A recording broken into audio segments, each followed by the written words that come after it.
एकदा एका शिष्याने विनम्रतेने आपल्या गुरुला विचारले, गुरुजी, काही लोक म्हणतात की जीवन एक संघर्ष आहे, तर काही म्हणतात की जीवन हा एक खेळ आहे आणि काही जण आयुष्याला उत्सव म्हणतात. त्यांच्यात कोण बरोबर आहे? गुरुजींनी त्यावर शांतपणे धीराने उत्तर दिले, ज्यांना गुरु सापडला नाही त्यांच्यासाठी जीवन एक संघर्ष आहे. ज्यांना गुरु मिळाला आहे त्यांचे आयुष्य एक खेळ आहे. आणि जे लोक गुरुच्या सूचनेचे पालन करून त्यांच्या मार्गावर चालतात, केवळ तेच लोक जीवनाला उत्सवाचे नाव देण्याचे धैर्य दाखवू शकतात. हे उत्तर ऐकूनही शिष्य पूर्ण समाधानी नव्हता. गुरुजींना याची जाणीव झाली. गुरुजी बोलू लागले, बघा, मी तुम्हाला या संदर्भात एक कथा सांगेल. जर ती तुम्ही काळजीपूर्वक ऐकली तर तुम्ही स्वतःच्या प्रश्नाचे उत्तर मिळवू शकता. एकदा गुरुकुलमध्ये 3 शिष्यांनी आपले शिक्षण पूर्ण केल्यावर गुरुप्रदक्षिणा म्हणून गुरुजींना त्यांच्याकडून काय अशक्य आहे ते सांगावे अशी विनंती केली. गुरुजी प्रथम हळू हसले आणि नंतर अत्यंत प्रेमळपणे बोलू लागले, मला तुमच्याकडून गुरुदक्षिणेत झाडाची सुकलेली पानांची पिशवी भरून हवी आहे. तुम्ही त्या घेऊन येऊ शकाल काय? ते तिघेही फारच खुश झाले, कारण त्यांना वाटले की ते आपल्या गुरुची इच्छा सहजपणे पूर्ण करू शकतील. जंगलात सर्वत्र सुकलेली पाने विखुरलेली असतात.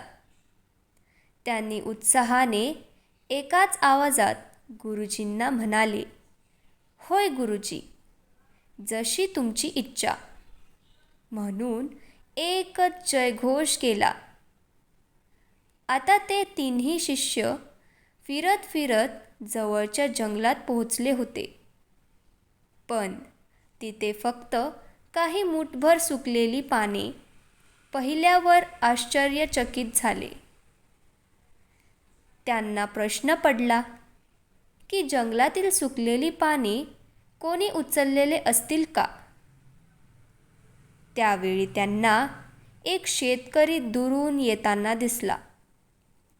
तेव्हा त्यांनी त्याच्याकडे विनंती केली की आम्हाला सुकलेली पानांची एक थैली भरून द्या.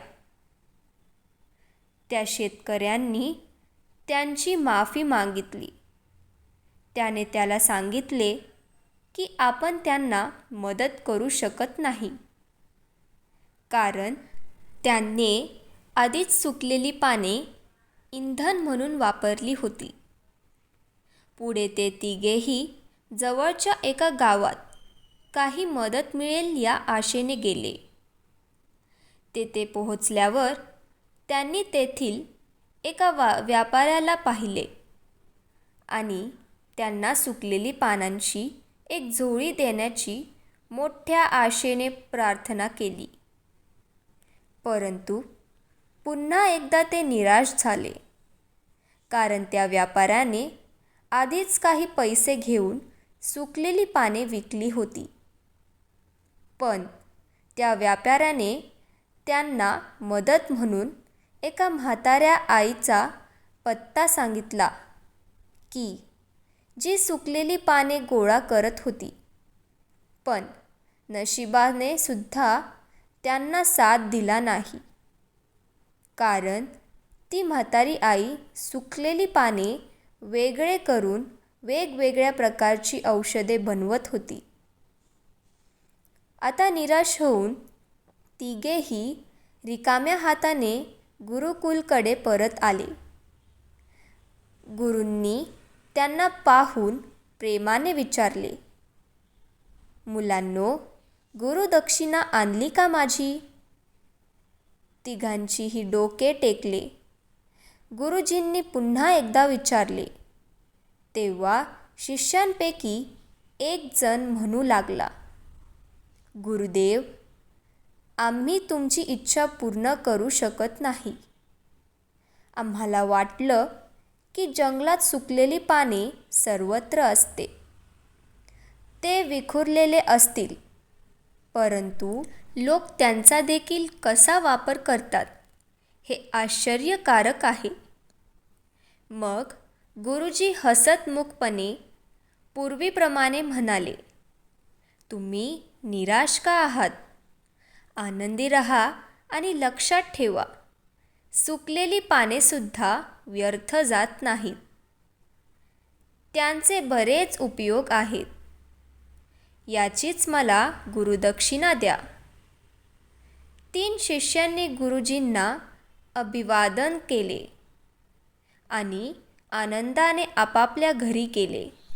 गुरुजींची कथा मनापासून ऐकत असलेला शिष्य अचानक मोठ्या उत्साहाने म्हणाला, गुरुजी, तुम्हाला काय म्हणायचे आहे हे मला आता चांगले ठाऊक झाले. जेव्हा सर्वत्र पसरलेली सुकलेली पाने देखील निष्फळ किंवा निरुपयोगी नसतात, तर मग आपण कोणतीही वस्तू किंवा व्यक्तीला लहान किंवा तुच्छ कसे म्हणू शकतो? मुंगीपासून हत्तीपर्यंत आणि साईपासून तलवाऱ्यापर्यंत या सर्वांचे स्वतःचे असे वेगवेगळे महत्त्व आहे.